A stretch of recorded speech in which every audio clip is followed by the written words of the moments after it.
జోహార్ Srirama short film తీస్తారంట. ఆ, మరి సరయూ నదిలో ఆ, రాముల వారు ఆత్మహత్య చేసుకుని చనిపోయారంట. ఆ. మరి ఈ పూర్తి విషయాలన్నీ కూడా మాకంత క్లారిటీగా తెలీదు. ఆ, ఇటువంటివి చేసి తక్కువ సమయంలో ఎక్కువ పాపులారిటీ సంపాదించవచ్చు, ఉమ్, తక్కువ సమయంలో ఎక్కువ పబ్లిసిటీ సంపాదించవచ్చు, తక్కువ సమయంలో ఎక్కువ మందికి దగ్గర అవ్వచ్చు, వాళ్ళ వర్గానికి సంబంధించిన వాళ్ళందరికీ దేవుడు కావచ్చు అనే కొన్ని సునకానందపు కోరికలు కొన్ని ఉంటాయి. ఉమ్, అవే తప్ప ఆకాశం మీద ఉమ్మేస్తే ఏమవుతుందో వీడికి కూడా అదే అవుతుంది. ఉమ్, సింపుల్గా చెప్పాలంటే నాన్న, జోహార్ అనేది ఒక మనిషి గతిచ్చినప్పుడు వాడేటటువంటి పదం. ఉమ్, శ్రీరామ అన్నాడు. ఇప్పుడు ఈ క్రమంలో తీసుకుంటే ఇది పూర్తిగా అవాస్తవం, దీన్ని మనం తీసుకోకూడదు. ఉమ్, అసలు దీని గురించి చర్చించడంలోనూ అర్థం లేదు. ఉమ్, శ్రీరాముని యొక్క త్రేతాయుగం నాడు శ్రీరాముని యొక్క అవతారం గురించి తెలిసిన వాళ్ళు మాట్లాడాలి. వీడికి ఏం తెలుసని ఏమీ తెలియదు. ఉమ్, అయితే ఇతర మతస్థులని నేను అగౌరవపరచను, తక్కువ చెయ్యను. ఉమ్, ఎవరి దేవుడు వాళ్ళకి ఇష్టం, ఎవరి విధానం వాళ్ళది. ఇప్పుడు నాకు ఒక మాట చెప్పు, మనం మన దేవుడికి దండ వేస్తాం, ఉమ్, దీపారాధన చేస్తాం, అలంకరణ చేస్తాం, ప్రసాదాలు పెడతాం. ఇప్పుడు అక్కడ కూడా దీపాలు పెడుతున్నారు, పూలు పెడుతున్నారు, అన్నీ పెడుతున్నారు, కొబ్బరికాయలు కూడా కొడుతున్నారు. కొబ్బరికాయలు కూడా కొడుతున్నారు, ప్రసాదాలు కూడా పెడుతున్నారు. అవును. మరి అంటే ఎవరు ఎవరిని ఇమిటేట్ చేస్తున్నారు, ఎవరు ఎవరిని అనుసరిస్తున్నారు, ఎవరు ఎవరి దగ్గరికి వెళుతున్నారు, కొంచెం ఆలోచించాల్సింది కదా. ఉమ్, ఒక అర్చకుడు చేసేటటువంటి అర్చకుడిగా చేసేవాడి చేతిలో జపమాల ఉంటుంది, ఒక పాస్టర్ చేతిలోనూ మాల ఉంటుంది. ఉమ్, ఎక్కడికి వెళ్ళినా మనమే ఉన్నాం, డ్రస్సు రంగు తేడా అంతే. ఉమ్, దీన్ని ఇదో పెద్ద విషయం అయినట్టు వాడేదో పోస్టర్ పెట్టుకొని వాడు పబ్లిసిటీ, వీరరాఘవరెడ్డి పార్ట్ 2 ఇది ఉమ్, అట్లా ఉంది. ఒకడు రామరాజ్యం నిర్మిస్తానంటాడు యుగం అయిపోయినాక, ఇంకొకడు వచ్చి జోహార్ శ్రీరామ అంటాడు. ఈ రకంగా హైందవం మీద, హిందూ తత్వం మీద, హైందవ సాంప్రదాయం మీద, హిందూ దేవుళ్ళ మీద, హిందూ సభ్యతా సంస్కారాల మీద పడి బ్రతుకుతున్న వాళ్ళు రోజు రోజుకి పెరుగుతున్నారని తెలుస్తోందిగా. ఉమ్, ఇట్లాంటి వాడి గురించి సమయం ఇచ్చి మనం మాట్లాడుకోవడం అంటే దానంత పిచ్చితనం ఇంకొకటి లేదు. అయితే ఉమ్, వాడు తీసే టెలిఫిలిము వాడు తప్ప ఎవడు చూడడేమో, ఉమ్, వాళ్ళు తప్ప ఎవడు చూడడేమో. అసలు అది పూర్తవుతుందా? భగవంతుడు కన్నెర్ర చేస్తే ఎంతసేపు నాన్న ఉమ్, ఆగిపోవడం. సరే, ఇప్పుడు ప్రతి వాళ్ళు నేను యూట్యూబ్ పెట్టుకొని 100 చూపిస్తా, ఇష్టమైన వాళ్ళు చూస్తారు, కష్టమైన వాళ్ళు చూడరు, ఉమ్, అంతేగా. 10-15 ఏళ్ళుగా యూట్యూబ్ ఛానల్ పెట్టి ₹1 సంపాదించిన వాళ్ళు ఉన్నారు. 15 రోజుల్లోనే లక్షల వ్యూస్ వెళ్ళి డబ్బు సంపాదించే వాళ్ళు ఉన్నారు. ఉమ్, వీడు ఆ ప్రయత్నం చేస్తున్నాడేమో పిచ్చి విధవా. వీడు గనక నా ముందుకు వస్తే మాత్రం నా ప్రశ్నలకు సమాధానం చెప్పగలడా? ఉమ్, లేదు. కాకపోతే గౌరవించాలి కాబట్టి గౌరవిస్తాం. నీ మతాన్ని గొప్పగా చెప్పు, నీ నీ దేవుని గొప్పగా చెప్పు, కానీ నీ స్వార్థం కోసం ఇతర మతస్థుల మనసు కష్టపెట్టకు. ఉమ్. ఇది నేను చెప్పేది. రైట్. అయితే గురువుగారు, నిజానికి ఇప్పుడు రాములు వారు ఆయన మరణ రహస్యం ఏంటి అసలు? ఏం లేదు నిజానికి నాన్న, మనం రాముల ఆ వారు పదం వాడం, బట్ జనాలకి అర్థం అవడం కోసం నేను అలా ఏం అడగాల్సి పర్వాలేదు. వస్తుంది. శ్రీరామచంద్రమూర్తి అంతర్ధానం అయిపోయారు. అది ఎలా జరిగింది? అది నేనేం చెప్పి చావక్కర్లా. చక్కగా లవకుశ సినిమా చూస్తే శ్రీరామచంద్రమూర్తి యొక్క జీవిత గుణగణ సారాంశం మొత్తం అందులో ఉంది. ఇంకా కావాలి అంటే రామాయణం చదివితే తెలుస్తుంది. ఆ ఛాందసుడికి, ఆ పిచ్చి వెధవ పాపం పసివాడికి తెలియదు కాబట్టి ఈ సినిమా చూపించండి, లేదా రామాయణం బుక్ ఫ్రీగా పంపండి, కావాలంటే నేనే ఇస్తా. కాబట్టి రాముల వారి గురించి మాట్లాడేటప్పుడు 1కి 10 సార్లు ఆలోచించుకోవాలి. అసలు ధర్మం ఎలా ఉంటుంది చెప్పు, నీకు తెలియదు, ఎవరికీ తెలియదు. కానీ చెప్పనా, ధర్మం అంటే ఇదిగో ఇది అని శ్రీరామచంద్రమూర్తిని చూపిస్తే సరిపోతుంది. అంతటి గొప్ప రూపం అది, అంతటి గొప్ప అవతారం అది. అటువంటి అవతారాన్ని తప్పు పట్టకూడదు. ఓకే. అంటే కొంతమంది ఏమంటున్నారంటే అసలు రాములు వారు భారతదేశంలోనే పుట్టలేదు, ఒకవేళ పుడితే ఎక్కడున్న ఆనవాళ్ళని ప్రశ్నలు కూడా వేస్తున్నారు ఈ మధ్యకాలంలో. 1, పుట్టేటప్పుడు నేను లేను, ఖచ్చితంగా. 2, నువ్వు ఉన్నావా? నువ్వు లేవు కదా. త్రేతాయుగానికి సంబంధించిన వాళ్ళు ఎవరన్నా ఉన్నారా? గత జన్మకే లేరు. ఇక యుగానికి సంబంధించిన ఎవరు ఉంటారు? ఎవడికి తోచిన మాట వాడు, ఎవడు ఏది మాట్లాడితే వాడు. రావణాసుడు లంకలో ఉన్నాడంటే శ్రీలంకలో రావణాసుడు అయిపోయిందా? ఈ చెప్తున్నా ఆంజనేయ స్వామి మా దగ్గర అంటే మా దగ్గర అని కొట్టుకు తెచ్చారు. ఏది పడి ఆయన చిరంజీవి. చిరంజీవి అంటే మళ్ళీ మెగాస్టార్ అనుకునేవు. చిరంజీవి, వాయుపుత్రుడు, హనుమంతుడు, ఆయన సకల లోకాలలోనూ వ్యాప్తి చెందినవాడు. నావాడు నావాడు అనుకోవడం ఏమిటి? భగవంతుడు నిరాకారుడు, అసలు ఆయనకి రూపం లేదు, ఏమీ లేదు, కానీ ఆ రూపంలో మనకి అనుగ్రహం ఇచ్చాడు. అది తెలుసుకోవాలి అంతే. మనము చూడని వాటి గురించి, మనకు తెలియని వాటి గురించి మనం మాట్లాడకూడదు. కాబట్టి ఆ యుగానికి సంబంధించిన విషయాలు ఈ యుగంలో మాట్లాడితే హాస్యాస్పదంగా ఉంటుంది. ఓకే, అంటే మరి దీనికి సరైన ఆన్సర్ ఆయనే ఇస్తారంటారా? ఎవరు? రాములు వారు. నన్ను ఖచ్చితంగా ఇప్పుడు నన్ను ఒక్క మాట, భక్తుడితో పెట్టుకుంటేనే భగవంతుడు వదిలిపెట్టడు. భగవంతుడిని నమ్మి నిత్యం ఆయన పాదాలు పట్టుకొని బ్రతికేటటువంటి ఒక భక్తుణ్ణి బాధ పెడితే భగవంతుడు వదిలిపెట్టాడు. భగవంతుడు జోలికి వెళ్తే ఊరుకుంటాడా? సమయం వచ్చేంత వరకు ఆగి స్తంభోద్భవ నారసింహ రూపం బయటికి వచ్చి ప్రహ్లాదుని కాపాడినట్టుగా నా భక్తుల జోలికి వచ్చిన నీకు నేను ఇస్తున్న రిటర్న్ గిఫ్ట్ తీసుకో. నువ్వు టెలిఫిలిం తీసావేమో, నేను పెద్ద ఫిలిం తీసి చూపిస్తా అని చూపిస్తాడు. ఖచ్చితంగా చూపిస్తాడు, అందులో అనుమానమే లేదు. ప్రకాశం జిల్లాలోని ఒంగోలులో కాశీనాయన ఆశ్రమం ఉంది. ఆశ్రమం తెలియని వాళ్ళందరూ అసలు ఎవరు ఉండరు. ఇన్ఫాక్ట్ అండ్ ఎవరికి ఏ కష్టం వచ్చినా వెళ్ళేది అక్కడికి. చాలా మంది అన్నార్థులకి కాస్త అన్నం పెడుతుంది, ఆశ్రయం ఇస్తుంది, నిలువ నీడనిస్తుంది, చాలా ఉన్నాయమ్మా దానికి, చాలా ఉన్నాయి. సో ఇప్పుడు ఆ ఆశ్రమంని కూలగొట్టే ప్రయత్నం చేస్తున్నారు. సో ప్రయత్నం కాదమ్మా, చేస్తున్నారు. ఆల్రెడీ స్టార్ట్ అయిపోయింది ఆఫ్ కోర్స్. అయితే ఎంతో మంది ఏమైపోయారు మన హైందవ శంకారం వాళ్ళంతా. దాని గురించి మనం కూడా మాట్లాడుకున్నాం, అవునా? నెక్స్ట్ డే నేను ఆ రోజు అంటే అందరూ ఆశ్చర్యపోయారు, దేనికోసం ఈ హైందవ శంకారావం అని. వాళ్ళ మనోగతాన్ని, వాళ్ళ స్వవిషయాలని మాట్లాడారు తప్ప ఇవాళ ఎక్కడికి వెళ్ళిపోయారు వీళ్ళంతా. దాదాపుగా 1000 పైచిలుకు ఉన్నారో, కొన్ని 100 మందే ఉన్నారు. వీళ్ళందరికీ ఆవాసమైనటువంటి ఆ ఆశ్రమాన్ని కూల్చాలని ఎందుకు అనిపించింది?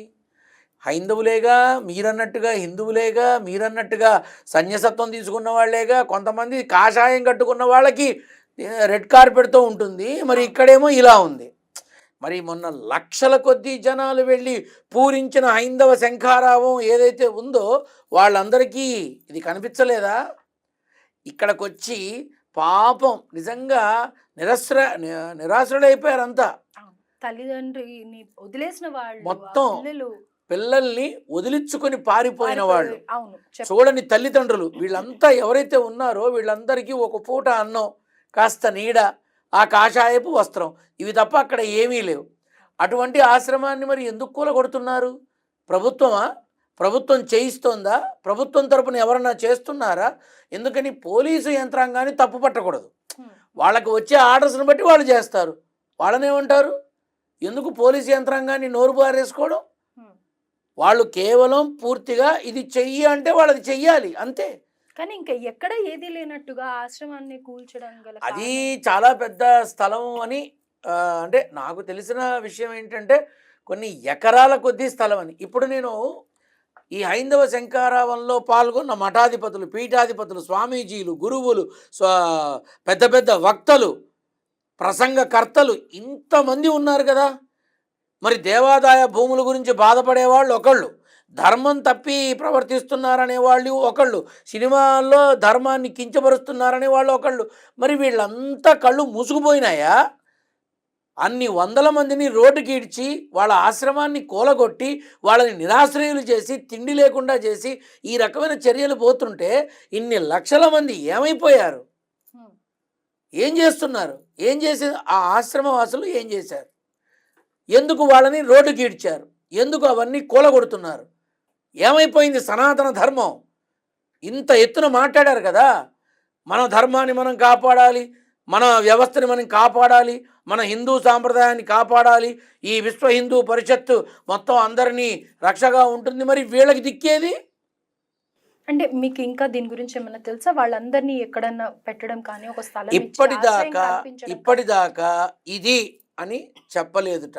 హ్మ్. నరసరావుపేటకి దగ్గరలో ఉన్న వాళ్ళు, నాకు తెలిసిన వాళ్ళు, నేను మామూలుగా అడిగా అసలు ఏంటి అది ఒకసారి కనుక్కోండి అని అంటే, అక్కడికి వెళితే అవన్నీ మొత్తం అంతా కూడా కొన్ని నియమాలకి విరుద్ధంగా ఉన్నాయి, రూల్స్కి వ్యతిరేకంగా ఉన్నాయి, ఇన్నేళ్ల నుంచి ఉన్న ఆశ్రమానికి ఇప్పుడు కొత్తగా అదే ఇప్పుడు ఈ రకంగా ఉన్నాయి కాబట్టి వాటిని తొలగించే క్రమంలో మాత్రం ఉన్నారు.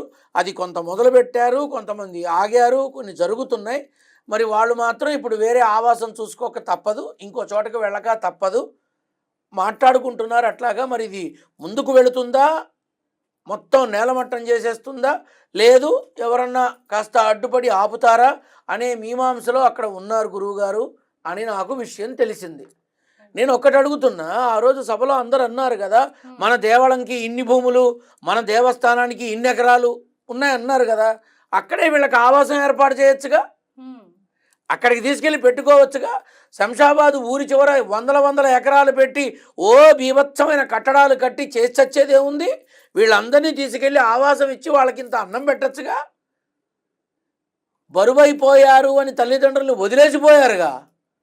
మరి వాళ్ళందరూ పట్టించుకోనప్పుడు మీరు దైవస్వరూపులు కదా, మీ ఆశీర్వచనమే ఎంతో విలువైంది కదా, మరి వచ్చి తీసుకొని వెళ్ళి మీ దగ్గర పెట్టుకోవచ్చు కదా. వాళ్ళు కాషాయమేగా, మీరు కాషాయమేగా, మీరు హైందవం వాళ్ళు హైందవం. ఏమైపోయింది? మొబైల్ ఫోన్స్తో పోల్చడమో, ధర్మం తప్పిందని మనుషుల మీద బురద చల్లడమో కాదు. దయనీయ స్థితిలో ఉన్న కొన్ని వందల మందికి ఆవాసం కల్పించండి, అంత అన్నం పెట్టండి, వాళ్ళందరినీ కాస్త కాపాడండి అని మీ ద్వారా నేను కోరుకుంటున్నాను. రైట్. ఇదొక పక్క అయితే కర్నూలు జిల్లాలోని జోగులాంబ టెంపుల్ గురించి వస్తున్న వార్తలు అందరినీ కలిసివేస్తుందని చెప్పుకోవాలి.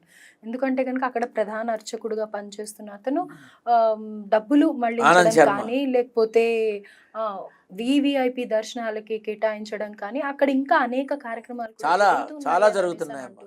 ఆగమ శాస్త్రానికి విరుద్ధంగా అమ్మవారిది అది అసలు యాక్చువల్గా ప్రఖ్యాతమైనటువంటి శక్తిపీఠం జోగులాంబ. శక్తిపీఠం అది. నమ్మకంగా పిల్లలు లేని వాళ్ళందరూ కూడా వెళ్ళి పూజలు చేసేసి వస్తూ ఉంటారు. అవునా? అంటే కామాఖ్య ఈ మధ్యన తెలిసేమో కానీ ఎంతో మంది పిల్లలు కలగడం గురించి కానీ, ఆ అమ్మవారి ఆశీర్వాదం, వాళ్ళు పెళ్లి చేసుకున్న వాళ్ళు ప్రత్యేకంగా వాళ్ళ సంసారం మంచిగా ఉండాలి, ఏ గొడవలు లేకుండా ఉండాలి అంటే అమ్మవారిని దర్శించుకొని వచ్చేవాళ్ళు, పైగా దగ్గరగా ఉండే. మాట చెప్పన, జోగులాంబ శక్తిపీఠమే, కామాఖ్య శక్తిపీఠమే. అవును. మరి ఇక్కడ మన జూబ్లీస్లో పెద్దమ్మ తల్లి మామూలు విషయమా? బల్కంపేటలో అమ్మవారు మామూలు విషయమా? వాటికి ఏమాత్రం తీసిపోని శక్తి అమ్మ అక్కడ. అక్కడికే వెళ్ళి మొక్కుకుంటే కాదు, ఇక్కడ కూడా పిల్లలు లేని వాళ్ళు వెళ్ళి మొక్కుకొని దండం పెట్టుకుంటే అవుతుంది. కాకపోతే వాళ్ళు ఒక విధంగా కొన్ని విధానాల్లో ఉంటే సరిపోతుంది. నా దగ్గరకు వచ్చారు, చెప్పాను, బల్కంపేట వెళ్ళమన్నాను, పెద్దమ్మ తల్లికి వెళ్ళమన్నాను, నేను చెప్పినట్టు చేశారు, ఇవాళ సంతానంతో నా దగ్గరకు వచ్చారు. అమ్మ జోగులాంబ శక్తిపీఠం. అటువంటి పీఠంలో ధర్మ విరుద్ధమైన విధానంలో అధర్మపరమైన పనులు చేస్తూ ఆ ఆనంద శర్మ అనే అతను తద్వారా లాభపడి పొందినటువంటి అన్నీ కూడా ఇవాళ లాక్కున్నంత మాత్రాన చేసిన తప్పులు పోతాయా? ఇవాళ కళ్ళు తెరిచాము అంటే అయిపోతుందా? మరి జరిగిన నష్టం, ఆలయానికి భ్రష్టు పట్టించే విధంగా చేసిన పని. ఇప్పుడు ఇంటి దొంగని ఈశ్వరుడు కూడా పట్టుకోలేడు అంటారు, సామెత ఉండనే ఉంది. ఇన్నాళ్ళు పట్టింది అంటారు. సరే, ఇప్పుడు నేను వస్తున్నాను దర్శనానికి అంటే ఆ రోజు అతను లేకుండా వెళ్ళిపోయాడు.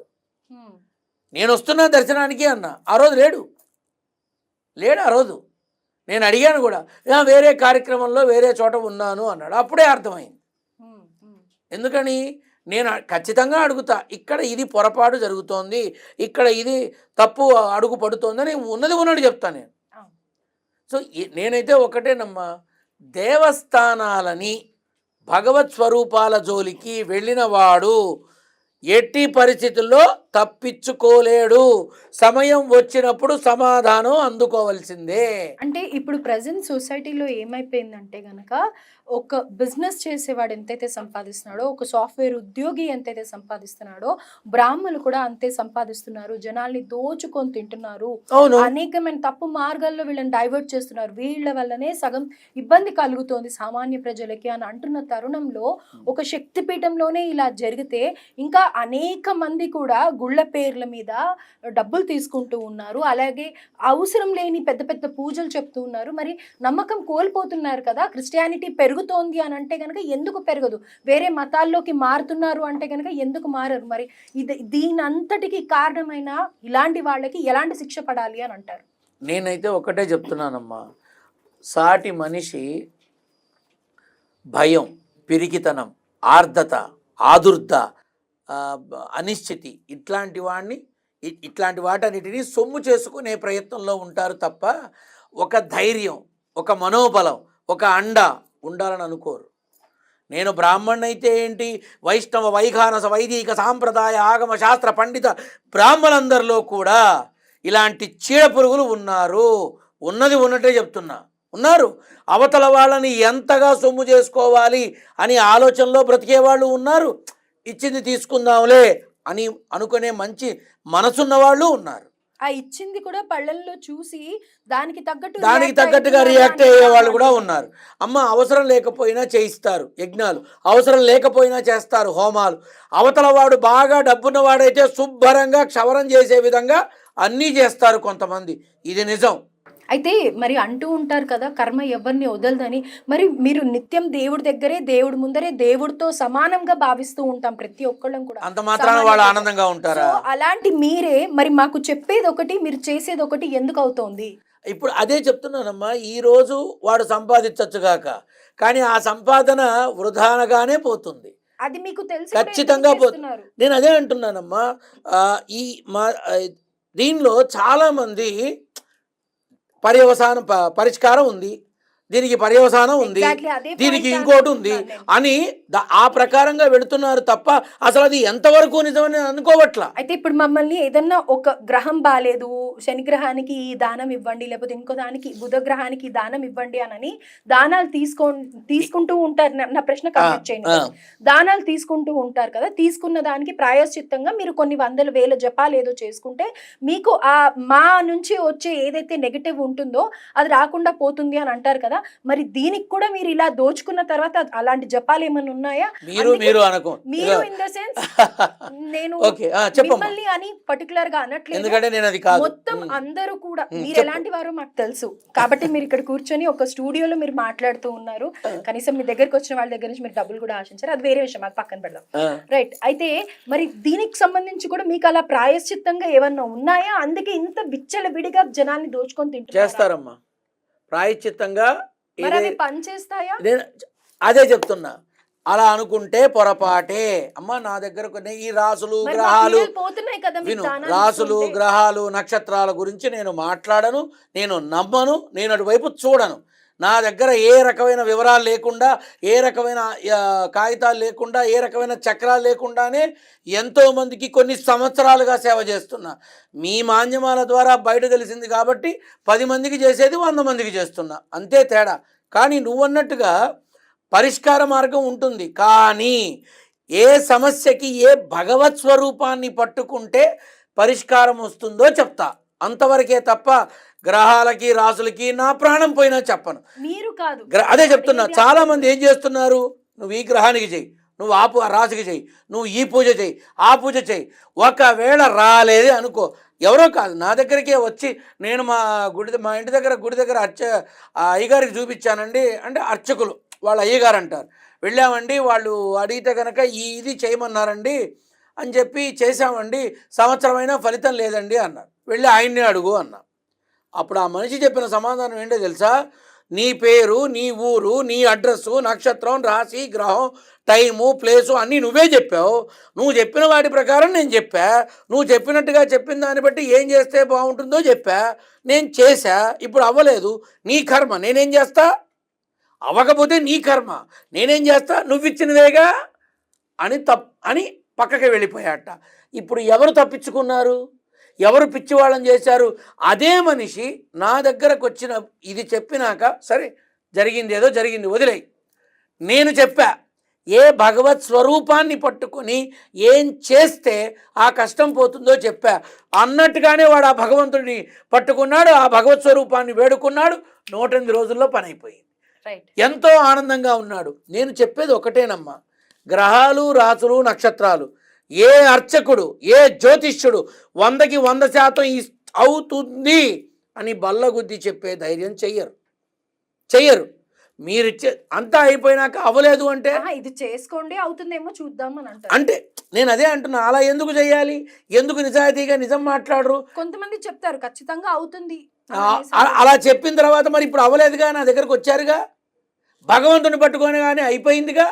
అయితే మరి అసలు నిజంగా చేసిన పాపాలు పోవాలన్నా లేకపోతే ఒక సమస్యలతో అనుభవిస్తూ భగవంతుని నమ్మాలి, భగవత్ స్వరూపాన్ని పట్టుకోవాలి, వేడుకోవాల్సింది ఆ భగవంతుడిని, పట్టుకోవాల్సింది ఆ భగవత్ పాదాలు, చేతులెత్తి మొక్కాల్సింది ఆ భగవంతుడికి, స్మరించాల్సింది ఆ భగవంతుడి నామం. అంతే. ఆ సమస్యని బట్టి ఆ భగవత్ స్వరూపం ఏదైతే ఉందో దాన్ని తెలుసుకొని తద్వారా భగవంతుడిని పట్టుకొని తప్పక విజయం సాధించవచ్చు. అది ఏదైనా సరే. అంటే కేవలం భగవంతుణ్ణి ఆశ్రయిస్తేనే మన పని అవుతుంది తప్ప ఇలాంటివి ఏవి కావు అని. అమ్మా, భగవంతుణ్ణి పట్టుకుంటే మృత్యువు కూడా దూరం అవుతుంది అని రుజువు చేసిన శాస్త్రాలు ఉన్నాయి. భగవంతుణ్ణి పట్టుకుంటే ఏదైనా సుమంగళ యోగమైనా దక్కించుకోవచ్చు అని నిరూపించిన పురాణాలు ఉన్నాయి. ఇంకా ఏం చెప్పను, మార్కండేయుడే కానీ ఇంకా ఏం చెప్పను. అమ్మ, భగవంతుణ్ణి పట్టుకుంటే బ్రహ్మ రాసిన రాత కూడా మారుతుంది. అదమ్మా భగవద్భక్తికి ఉన్న శక్తి. ఆ భక్తిని మించింది నమ్మకంతో కూడిన భక్తి ఎప్పుడైనా సరే ఓడించి తీరుతుంది దేన్నైనా, ఏ కష్టాన్నైనా. సో ఓవరాల్గా భక్తి భావం ఉండి ఒక విగ్రహాన్ని కొలిచినట్టయితే డెఫినెట్గా మనం ఎంత కష్టంలో ఉన్నా కానీ ఎవ్వరు వదిలిపెట్టినా కానీ భగవంతుడు మాత్రం వదలడు అని అంటారు. ఖచ్చితంగా భగవంతుడు వదలడు. ఖచ్చితంగా మనం కన్న వాళ్ళని మనం వదిలేస్తామేమో స్వార్థంతో, మనకి పుట్టిన వాళ్ళు మనల్ని వదిలేస్తారేమో స్వార్థంతో. ఒక్కసారి నమ్మి చూడమ్మా, కొంగు బంగారమై అడుగడుగునా కాపాడుతూ నేనున్నానురా నీకు అని భగవంతుడు వచ్చి చూపిస్తాడు. దానికి ఎక్కడికో వెళ్ళక్కర్లా, నీ ముందే ఉంది నిలువెత్తు నిదర్శనం. ఇంతకన్నా ఏం చెప్పను? నా నాన్న ఉన్నాడు, నా నాన్న ఉంటాడు, నా నాన్నే నడిపిస్తున్నాడు. ఇంతకన్నా ఏం చెప్పనమ్మా? భగవంతుణ్ణి నమ్మాలి, ఎవ్వరైనా అంతే. రైట్. థ్యాంక్ యూ గురుగారు. అంటే ఒక టాపిక్ నుంచి స్టార్ట్ చేసాం, ఒకటి అడుగుతున్నాను. అంటే ప్రస్తుతం ఉన్న పరిస్థితుల్ని చూశాక ఈ ప్రశ్న మిమ్మల్ని అడిగితే కరెక్ట్గా ఉంటుంది అని అనిపించి ఫ్లోలో అడిగేశాను. Thank you so much. మీరు కూడా ఎంతో అద్భుతంగా చెప్పారు. ధన్యవాదాలు. శుభాశీస్సులమ్మా. ఏంటి, అలాగే ఈ సినిమాలో వాళ్ళు చేసిన మిస్టేక్స్ ఏంటి ముఖ్యంగా చెప్పాలి అంటే కనుక? సినిమానే మిస్టేక్ అమ్మా. ఓకే, ఇంకా నేను క్వశ్చన్ కంప్లీట్ చేయలేదు. సినిమానే మిస్టేక్ అమ్మా. ఎందుకంటే నీకు ఆ కష్టం కలిగించట్లేదు నేను. నువ్వు క్వశ్చన్ అడిగేది ఏమిటో కూడా నాకు తెలుసు అమ్మా. ఒక్క మాట చెప్తా మీ సమక్షంలో.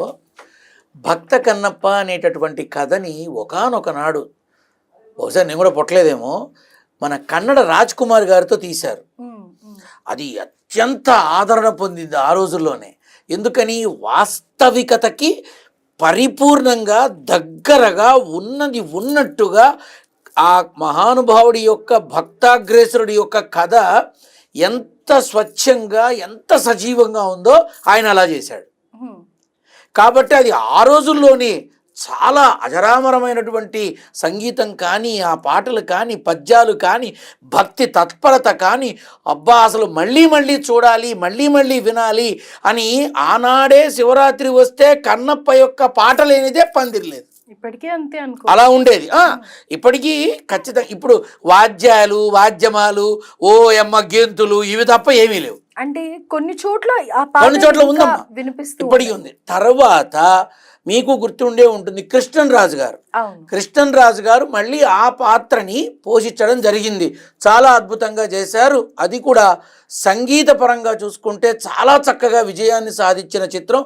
అంతేకాకుండా భక్తుడి యొక్క మనసు ఎటువంటిదో, భక్తి తత్పరత ఏ రకంగా ఉండాలో, భగవంతుడికి చేరుకునే ప్రయత్నంలో భక్తుడు తన బాధ్యత ఎలా ఉండాలో చాలా చక్కగా చూపించిన చిత్రం అమ్మ. అందులో ఏ రకమైనటువంటి యాడింగ్లు లేవు, ఏమీ లేవు. ఆనాడు బ్లాక్ అండ్ వైట్లో ఆయన చేసిందైతే పూర్తిగా వాస్తవికతకు దగ్గరగా ఉంది, బ్లాక్ అండ్ వైట్లో ఉంది. కృష్ణన్ రాజు గారు చేసింది సంగీతపరంగా అద్భుత విజయం సాధించింది. అంతేకాకుండా ప్రతి పామరుడికి అర్థం అయ్యేలాగా ఆ చిత్రాన్ని నిర్మించారు. అంటే ఎవరు బాగా చదువుకున్న వాళ్ళు, పండితులు వాళ్ళే కాకుండా చదువు రాని వాళ్ళు కూడా ఈజీగా అర్థమయ్యేలాగా, ఆ పాటలోని అర్థమయ్యేలాగా, ఆ పాట యొక్క విషయం అర్థమయ్యేలాగా చాలా చక్కగా ఉండేది. సో అవి అద్భుతమైనటువంటి మణిపూసలమ్మ మనకి. అయితే ఇప్పుడు ఈ సినిమాలో మీరు ట్రైలర్ చూసారా? చూస్తే మీకు నచ్చిన అంశాలు ఏంటి? అమ్మా అది ట్రైలర్ కూడా అవసరం లేదమ్మా, నేను మామూలుగా చూసి చెప్పాను. ఇది మోడ్రన్ భక్త కన్నప్ప అనుకోవాల్సిందే తప్ప ఇందులో ఏమీ లేదు, అందులో ఏమీ లేదు. అదేదో 2 నిమిషాలు 3 నిమిషాలు టీజర్ ఎస్ అనేది ఏదో వస్తే హాఫ్ మినిట్ చూడాలి కూడా నాకు అనిపించలేదు, నాకు అనిపించలా. ఇప్పుడు అన్నమయ్య, భక్త రామదాసు, మంజునాథ ఇలాంటివి చూస్తూనే ఒక భక్తి తత్పరత అనేది వచ్చేస్తుంది. అయితే అక్షయ్ కుమార్ ఆది పురుష్ అని ఒక సినిమా తీశారమ్మా, ఆ సినిమా చూస్తే సీతారాములు కనపడలా, గ్రాఫిక్స్ కనబడ్డాయి, టెక్నాలజీ కనబడింది, గ్రాఫిక్స్ కనబడలా, టెక్నాలజీ కనబడింది. నేను ఎలా భక్తితో చూస్తాను? ఎలా అవకాశం ఉంటుంది? రావణాసురుని యొక్క పాత్ర అంటే ప్రస్తుత సమాజానికి తగ్గట్టుగా వీళ్ళు తీశారనుకోవడం తప్ప ఏమీ లేదు. రామచంద్రుని మూర్తిని చూస్తే ఒళ్ళు పులకరించాలి, మనసు ఆనందపడాలి. ఆ ఆనందంతో ఆ అచేతనంగానే వచ్చి నమస్కారం మనం చేసేస్తాం. అంతటి గొప్ప రూపం అమ్మ శ్రీరామచంద్రుడిది. కాకపోతే సరే సినిమాలు అన్నాక అన్నీ చూసేస్తాం, అందులో అనుమానం లేదు. కానీ ఇప్పుడు వస్తున్న ఈ భక్త కన్నప్పలో నువ్వు ప్రభాస్ని కాదు, చిరంజీవిని కాదు, ఎవరిని పెట్టావో నాకు తెలియదు. కానీ అంత మాత్రాన అది యావత్ ప్రపంచంలో అద్భుతంగా అవుతుందనుకుంటే దానంత మూర్ఖత్వం ఇంకొకటి లేదు. ఎందుకంటే అసలైంది భక్తి భావమే లేదు అంటారు. అసలు అది చూస్తే చూడాలి, పరమశివుణ్ణి చూడాలి, భక్త కన్నప్పని చూడాలి అనే భావన రావాలి. అసలు అందులో భక్తి భావన అనేది నాకు ఏమాత్రం కనపడలా. ఎందుకని? పరమశివుణ్ణి అర్ధనారీశ్వర తత్వం చూపించిన విధానం తప్పు, అది తప్పమ్మా, ఖచ్చితంగా చెప్తున్నా. ఎందుకని? ఇప్పుడు ప్రభాస్ని తీసుకొచ్చారు, ఇప్పుడు ప్రభాస్ ఫ్యాన్స్ ఏమంటారు? అన్న అనవసరంగా చేశాడు ఇందులో అంటారు, ఖచ్చితంగా అంటారు. ఇప్పుడు చిరంజీవిని పెట్టారు, అన్న అనవసరంగా చేశాడని అంటారు. అబ్బా మా అన్న ఇందులో అద్భుతమైన పాత్ర చేశాడని అనరు. ఎందుకని? అక్కడ ఉండేటటువంటి విధానంలో భక్త కన్నప్ప యొక్క ఆ పాత్ర యొక్క గొప్పతనం కన్నా ఉన్న హీరో యొక్క గొప్పతనం చూపించడంలోనే తలమునకలయ్యారనిపించింది. విష్ణువే సరిగ్గా లేడు అక్కడ, అసలు లేదమ్మా. మంచు విష్ణుకి సంబంధించినంత వరకు ఒక high and high level professional hero క్యారెక్టర్లు వేస్తే చాలా అద్భుతంగా ఉండేది, అటువైపు పెడితే బాగుండేది. ఏవైతే నాకు ఒక మాయరోగం ఉండి చచ్చింది, మొదలు పెడుతున్నప్పుడే చెప్తా అది హిట్టా ఫట్టా అని. అవును, పుష్పకళనే చెప్పారుగా. ఒక పుష్పం ఏమిటి, ఎన్నో పుష్పాల గురించి చెప్పా, ఎన్నో పుష్పాల గురించి చెప్పా. సంక్రాంతికి మనం వచ్చే సినిమాల గురించి అన్నీ చెప్పి చస్తా, నా నోరేమో ఆగి చావదు. ఏం చేయను? మేమేమో అడుగుకుండా ఉండలేము. నాకు మోసం చేయడం చేత కాదు, అబద్ధం చెప్పడం చేత కాదు, నిజాన్ని దాచడం అంతకన్నా చేత కాదు. కావాలంటే నోరు మూసుకొని ఉంటా, అబద్ధం మాత్రం చెప్పను. ఇప్పుడు భక్త కన్నప్ప యొక్క ఆ చిత్రం ఏమ్మా ఎక్కడెక్కడో వేరే వేరే దేశాలకు వెళ్ళి చేస్తే ఏముంటుంది? మన భారతం ఏమన్నా గొడ్డుపోయిందా? ఇక్కడ లేవా? కాకపోతే మంచు విష్ణు చేయాల్సిన పాత్ర కాదేమో అని అనిపించింది నాకు. ఎందుకని? మంచు విష్ణు రూపానికి కానీ, ఆ హైట్కి కానీ, దానికి కానీ వేరే విధానంలో చేస్తే మాత్రం వెనక్కి తిరిగి చూసుకోడు. కానీ అవి తప్ప ఈ కథకులు ఎవరైతే ఉన్నారో, రచయితలు ఎవరైతే ఉన్నారో పూర్తిగా తప్పుదోవ పట్టించారు అని అనుకుంటా నేను. రైట్. అటు ప్రభాస్ చిరంజీవికి కాదు, మంచు విష్ణు కూడా ఇంకొంచెం బాగా లేదమ్మా. ఆ సినిమా ఏ రకంగానూ మీరు ఎంత అనుకున్నా ఒక 2 లేదా 3 రోజుల్లో మీరే చూస్తారు. మీరే మళ్ళీ నన్ను పిలిచి వీడు చెప్పి చచ్చాడు ఆ రోజే అని మీరే నన్ను పిలుస్తారు. ఎందుకని? అనుకున్న విధానంలో అది ఉండదమ్మా. ఎందుకంటే భావన, భక్తి భావన. ఇప్పుడు చక్కటి వయసులో అన్నమయ్య చేశాడు నాగార్జున. ఆ చివరి అంకం చూస్తే కళ్ళలో నీళ్లు రాని ప్రేక్షకుడు లేడు, ఇప్పటికీ ఉంటుంది. అవునా? భక్త రామదాసు చేశాడు, కంటతడి లేకుండా ఎవరు బయటికి రాల. ఆల్మోస్ట్. అవునా? మంజునాథ అది చూస్తే చిరంజీవి. ఆ చివరి క్షణంలో పరమశివుణ్ణి చూస్తున్న ఆనందాన్ని పొందారు. ఆపద్బాంధవుడు పరమశివుడి పిచ్చి భక్తుడిగా మారిన చిరంజీవిని చూసి ఎంతో ఆనందపడిపోయి కళ్ళెంబడ అత్యంత అద్భుత రమణీయ కౌశల నటన చూపించాడు. ఎందుకు ఇవ్వాల అవార్డు? నవరసాలు చూపించాడు ఆపద్బాంధవుల్లో ఆయన. ఎందుకు ఇవ్వాల? అంతే మరి. కాబట్టి ఇక్కడ ఏంటంటే ఇప్పుడు వస్తున్న భక్త కన్నప్ప ఓటీటీలో చూసుకోవచ్చు, దీనికోసం మళ్ళీ పోవడం ఎందుకు అని అనుకుంటారు. అంతెందుకు, ఆ సినిమా వచ్చిన నెల రోజులు కాకుండానే టీవీలో వస్తుంది, ఖచ్చితంగా వస్తుంది, ఎవడు చూడకపోతే అంతేగా. సో ఇప్పుడు ఇంకొక విషయం ఏంటంటే అక్షయ్ కుమార్ని తీసుకొచ్చి పరమశివుడిగా పెట్టారమ్మా అందులో. అవునా? అవునా? మనకేమైనా గొడ్డుపోయిందా? మన దగ్గర లేరా? మంజునాథ సినిమా వీళ్ళు చూడలేదా? ఆపద్బాంధవుడు చూడలేదా? లోపల పడి చావదు చిరంజీవి అంటే. అరే మన దగ్గర పరమశివుడిని పట్టుకొని పరమశివుడి కోసం వేరే చోటుకి వెళ్ళడం ఏంటమ్మా దరిద్రంగా? పరమశివుడి ఆ రూపం, ఆ విధానం, ఆ ఆహార్యం చూస్తే పరమశివుణ్ణి చూసినట్టే ఉంటుంది. ఈ మనిషిని ఇక్కడ పెట్టుకొని ఎక్కడికో పైగా పార్వతీదేవి క్యారెక్టర్ యొక్క పేరు నాకు తెలియదు, కాజల. అసలు పరిపూర్ణంగా చెప్పాలి అంటే శివపార్వతులుగా అసలు ఏమాత్రం కరెక్ట్ కాదు. అయితే ఇక్కడ మూడో కన్ను ఉంటుంది కదా, అది పెట్టలేదు, బొట్టులాగా పెట్టారు అని చెప్పేసి అవును. అర్ధనారీశ్వర తత్వంలో పరమశివుడికి బొట్టు ఉంటుంది, అదే పరమశివుడికి నేత్రం ఉంటుంది, అమ్మవారికి బొట్టు ఉంటుంది. ఏది అర్ధనారీశ్వర సగభాగం ఇచ్చిన వాడమ్మా పరమశివుడు. ఆయన త్రినేత్రం, అమ్మవారికి సింధూరం, ఈ రెండు త్రినేత్రంతోనే సమానం. కానీ ఇక్కడ ఏం చేశారు? లేకుండా చేశారు. మీలాంటి వాళ్ళు తీసుకొచ్చినటువంటి విషయాల్ని ఇప్పుడు మళ్ళీ అందులో మార్చి రేపు వచ్చినా అనుకున్నంతగా ప్రాముఖ్యత రాదు, విపరీతమైన విమర్శలు ఎదుర్కోవాల్సి వస్తుంది. ఖచ్చితంగా చెప్తున్నా. ఇప్పుడు ప్రభాస్ ఉన్నారు, అక్షయ్ కుమార్ ఉన్నారు, కాజల్ ఉన్నారు, వాళ్ళ ఫ్యామిలీ వీళ్ళు ఒకసారి చూస్తారేమో, ఖచ్చితంగా చెప్తున్నా. అందులో సంగీత నృత్యాలు కూడా చాలామంది ఆ టీజర్ చూసి పిచ్చి గంతులు ఎగురుతాడు ఏమిటి వీడి బొందా, అసలు కన్నప్ప ఎగిరాడా, కన్నప్ప చేసింది ఏమిటి, ఈయన చేస్తున్నది ఏమిటి అని మాట్లాడారట. సో ఇక్కడ నేనైతే ఒకటే చెప్తున్నానమ్మా, భక్త కన్నప్ప తన భక్తిని మనసుతో అందించాడు. అసలు కన్నప్ప అనే పేరు ఎందుకు వచ్చిందో చాలామందికి తెలియదు. పరమశివుడి కళ్ళని ఎప్పుడైతే అసలు నిజం చెప్పాలి అంటే ఒక చిన్న నిమిషంలో చెప్తా.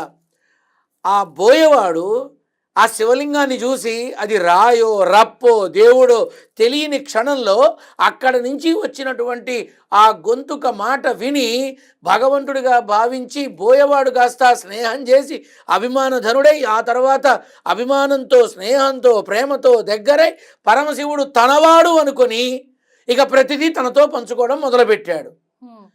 తన యొక్క భక్తి తత్పరత ఎంత గొప్పదో యావత్ ప్రపంచానికి చాటి చెప్పే క్రమంలో చిన్న పరీక్ష పెట్టాడు. కళ్ళ నింబడి ధారగా నెత్తురు కారడం అది చూసి ఆ కన్నప్ప వెంటనే ఆ కళ్ళను చూసి అయ్యో నెత్తురు ఆగట్లేదు అని చెప్పి తన కళ్ళని తీసి పరమశివుడికి పెడితే అప్పుడు తగ్గుతుందేమోనని ఆ కన్ను తీసి తన కన్ను పెట్టే క్రమంలో ఒక కన్ను నేను పెట్టగలను, మరి రెండో కన్ను ఎలా పెడతాను అని అనుమానించి నాకు ఒక ఆలోచన, నా కాలితో అక్కడ పెట్టి కన్ను తీసి అక్కడ పెట్టాక కాలు తీస్తే సరిపోతుంది.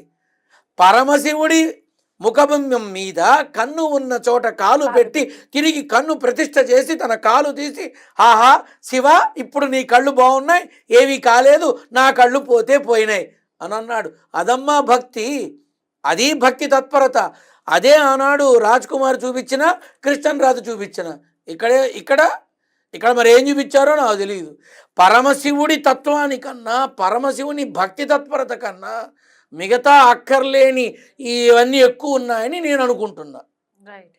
నాకు మాత్రం దాని ఏదో ట్రైలరో ఏదో అంటారు కదా, అందులో 1% కూడా భక్తి భావన అనేది కలగలేదు, అస్సలు కలగల. ఎందుకని? అక్కడ కన్నప్ప లేడు. ఓవరాల్ గా దానికి ఉండే ఎసెన్స్ లేదమ్మా, లేదు అస్సలు. ఇది నా అభిప్రాయం. ఇతరుడు నేను అంటల్లా. నా అభిప్రాయం భక్తి తత్పరత లేనిది, చిత్తశుద్ధి లేని శివపూజ ఎలాంటిదో భక్తి తత్పర లేని ఆ సినిమా భక్త కన్నప్ప సినిమా కూడా అంతే అనుకుంటా. అంటే ఎంతో భక్తిగా ఈ సినిమాని తీయడం జరిగింది, అంటే శివుడు ఆజ్ఞతోనే తీసాము అన్నట్టుగా మాట్లాడుతున్నారు విష్ణు. ఎందుకంటే రీసెంట్గా వెళ్ళి టెంపుల్లో కూడా ల్యాప్టాప్ పెట్టి సినిమా ట్రైలరో టీజరో ఏదో చూపించి రావడం జరిగిందనమాట టెంపుల్లో. మామూలుగా అయితే మామూలు వాళ్ళని పంపించడానికే అక్కడ ఫోన్స్ అలౌ చేయకుండా అలా చేస్తూ ఉండే వాళ్ళని ఏకంగా ల్యాప్టాప్తో భగవంతుడి ముందరికే వెళ్ళి ప్రధాన విగ్రహం ఏదైతే ఉంటుందో ఆ విగ్రహం ముందర ల్యాప్టాప్తో కొన్ని వందల కెమెరాలు ఆన్లు ఫోన్లు కెమెరాలు తీస్తూ ఫోటోలు నాశనం అవడానికి ఎంతగానో కావాల్సిందే ఉంది చేశారు. సో అంటే వాళ్ళు చాలా ఎక్స్పెక్టేషన్స్ అయితే పెట్టుకున్నారు ఆ సినిమా మీద. 1000 కోట్లు అన్నారు, 700 కోట్లు అన్నారు. చాలామంది నేను విన్నాను. సరే వచ్చిన తర్వాత ఎలాగో తెలుస్తుందిగా, నల్ల కోట్లో తెల్ల కోట్లో ఎర్ర కోట్లో చెప్పేదే ఉంది. కానీ నేనైతే నా అభిప్రాయం చెప్తున్నాను, నాకు 1% కూడా భక్తి భావన అనేది కనిపించలేదు. ఇది నా భావన. ఇక మిగతా వాళ్ళ విషయాలు నాకు అనవసరం. ఓవరాల్గా చూసుకుంటే గ్రాఫిక్స్ గురించి లేకపోతే టెక్నికాలిటీస్ గురించి మామూలుగా రివ్యూవర్స్ అందరూ మాట్లాడినప్పటికీ కూడా ఎవరైతే ఈ సనాతన ధర్మంలో దేవుడు యొక్క ప్రాముఖ్యత తెలిసి అలాగే కొన్ని స్టోరీస్ తెలిసిన వాళ్ళకైతే ఎక్కడా కూడా భక్తి భావం కనిపించట్లేదు అని చెప్పేసి అని అంటూ ఉన్నారు. అయితే రాఘవ శర్మ గారు కూడా ఇప్పుడు అదే మాట చెప్తూ ఉన్నారు. శివుడిని చూపించే విధానం కానీ, పార్వతీదేవిని చూపించే విధానం కానీ, లేకపోతే ప్రభాస్ ఉన్నా కానీ, చిరంజీవి ఉన్నా కానీ స్టోరీకి అసలైన పట్టు లేకపోవడం వల్ల ఆ క్యారెక్టర్స్ ఎక్కడ కూడా సినిమాని నిలబెట్టే రకంగా అయితే లేదు అని చెప్పి